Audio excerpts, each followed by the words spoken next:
Bonjour à tous et bienvenue dans mon atelier. Dans les deux dernières vidéos, nous avons parlé de la guerre sur l'aspect militaire, donc du front.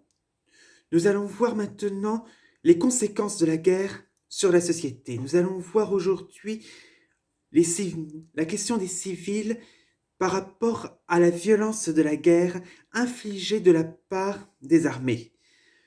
Nous allons voir cela en trois grands points. Déjà, nous allons voir comment la population a réagi à la guerre. Nous allons voir ensuite les évolutions économiques pour voir comment les industries se sont débrouillées pour tenir durant la guerre. Et troisièmement, nous allons voir les efforts fournis. Donc commençons par les populations. Déjà, traditionnellement, les populations ont très souvent été victimes de la guerre, que ce soit pour des meurtres, des violences comme des viols et toute autre forme de problème. Donc, avec la Première Guerre mondiale, les civils subissent un nouveau niveau de violence. Donc, les viols, comme je l'ai dit, sont très courants dans les guerres, utilisés comme des armes de guerre de la part des armées contre la population ennemie. Et à chaque fois qu'une guerre avance, il y a toujours un moment où les populations tentent de s'enfuir. Or, avec la guerre mécanisée, des populations entières, des millions de civils cherchent à fuir l'avancée ennemie. C'est ce que l'on voit au Luxembourg et en Belgique qui sont envahis en premier avant la France par les forces allemandes. La Belgique et les territoires occupés connaissent un véritable massacre. 6500 civils sont massacrés par les Allemands au cours du mois d'août 1914. Et à chaque fois que les populations tentent à survivre par la fuite, il est nécessaire de venir en aide. Donc, au moment où les pays d'accueil ne peuvent pas venir en aide à tout le monde, il faut bien de l'aide extérieure. C'est pour cela que l'on obtient de l'aide internationale. Un industriel spécialiste des questions sociales de l'époque, un certain Herbert Hoover, un gouverneur républicain, a décidé de faire contribuer les États-Unis à l'aide internationale en apportant des vivres. Je vous expliquerai cela un peu plus en détail si vous voulez en savoir un peu plus sur Herbert Hoover. En face des violences de l'armée ennemie sur les populations, on a également des actes de violence sur les ennemis de l'intérieur, c'est-à-dire des immigrés originaires des pays devenus ennemis. Oui, dans les populations de l'Entente, il y a des personnes qui sont issues d'Allemagne, d'Autriche et même des Turcs.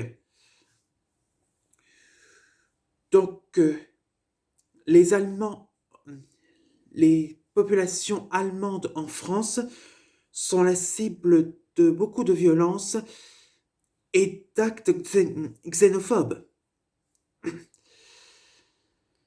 Ils sont donc régulièrement persécutés ou alors surveillés. Mais les persécutions les plus régulières et les plus douloureuses sont infligées aux Juifs, comme en Russie avec l'Holocauste, ou les Arméniens par l'Empire ottoman.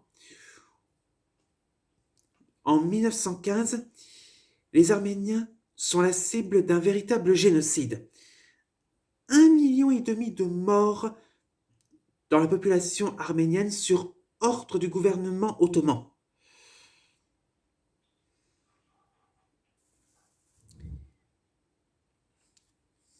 Et dans ces conditions, personne n'y échappe.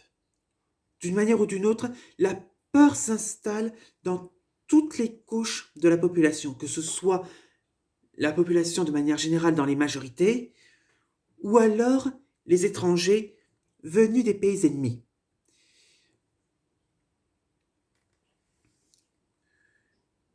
Et en conséquence, les armes utilisées vont aggraver la situation.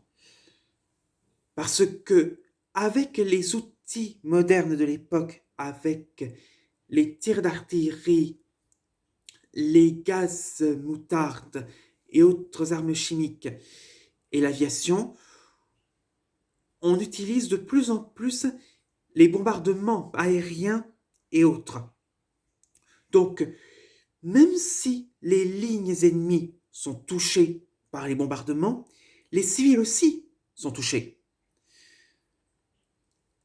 Et donc, pour répondre à tout ceci, il est nécessaire de réorganiser l'économie et assurer la protection des civils. Et qui dit guerre dit économie de guerre. Donc, dans le cadre de la guerre, il est nécessaire de réorganiser l'économie. On ne peut pas mener une guerre avec une économie normale. Donc, tous les secteurs de l'économie, l'agriculture, les industries et les autres services sont réquisitionnés pour le besoin de la guerre. Par exemple, on produit à grande échelle les armes, les munitions, les vêtements et les vivres. Les usines de production de métaux sont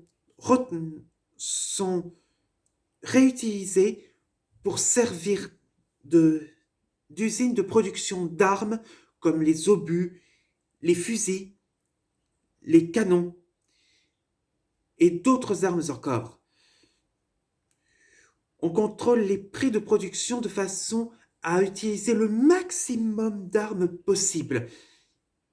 Et comme la plupart des hommes sont au combat, on fait appel aux femmes dans les usines de production et de manière intensive pour permettre à toutes ces armes d'être livrées dans les plus brefs délais. On perquisitionne également. La perquisition est une opération traditionnelle dans la guerre par laquelle l'administration exige la prestation d'activités ou de ressources. On perquisitionne avant tout les matières premières, les métaux et autres matériaux pour la production d'armes, et les vivres aussi, le blé, la viande et autres, comme le poisson.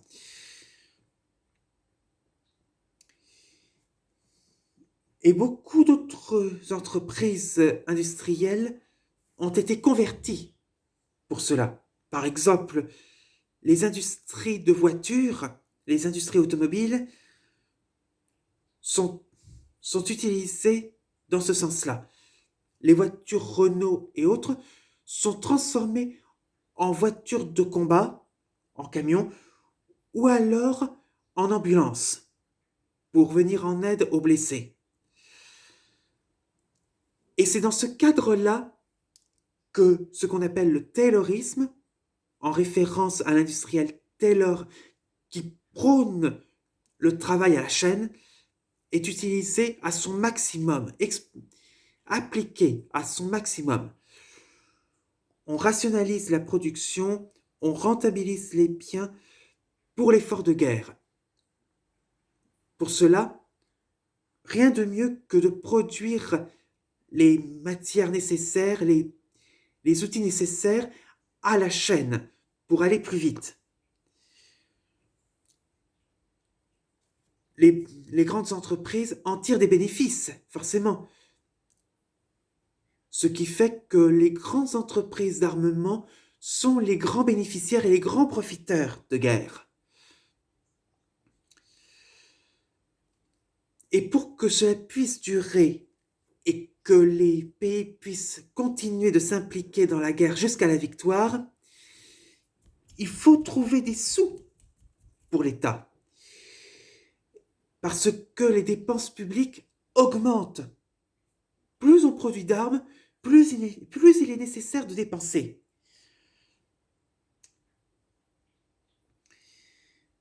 Et donc, pour pouvoir tenir, on est obligé d'augmenter les impôts. C'est une nécessité.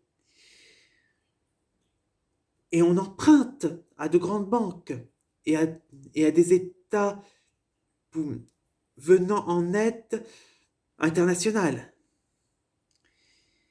Et on a également des crédits bancaires internationaux.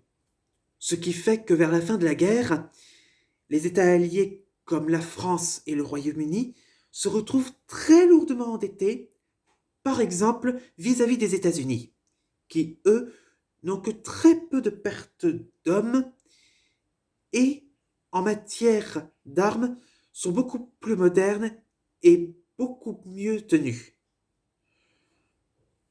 En conséquence, par ces coûts de plus en plus exorbitants, on connaît une très forte inflation. Mais personne n'en échappe. Personne n'y échappe. Et dans ces conditions, tant que la guerre dure, tout le monde doit participer. En effet, dans l'illustration même de ce que j'ai dit, on a l'illustration de la guerre totale. Et dans cette guerre totale, tout le monde doit participer à l'effort de guerre. Donc, les femmes notamment, dans les grandes usines, on l'a vu, ou alors dans les champs, parce que même les paysans sont au combat parmi les hommes. Donc leurs épouses doivent les remplacer. Et d'autres civils aussi, des enfants et d'autres personnes qui ne sont plus en âge d'aller au combat, plus de 45 ans pour la plupart. Tous ceux qui sont en âge de travailler parmi les femmes et les personnes plutôt âgées participent à l'effort de guerre au niveau de l'arrière à la place des jeunes hommes partis au combat, ce qu'on appelle les poilus, en référence à leurs moustaches quand ils sont présents sur le terrain. Les campagnes assurent la production agricole nécessaire. Même les prisonniers de guerre sont au travail de la terre, à la place des paysans. Les usines qui avaient été réquisitionnées sont transformées en usines d'armement, où les femmes et les étrangers travaillent à la chaîne, comme on l'a vu. Et on exerce une très forte pression pour l'exigence de la défense nationale. Auparavant, on travaillait beaucoup de temps, mais jusqu'à 8 heures de travail par jour.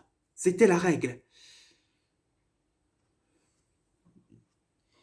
Or, avec l'effort de guerre, on travaille jusqu'à 11 heures par jour dans les usines, ce qui n'est pas beaucoup mieux dans les champs.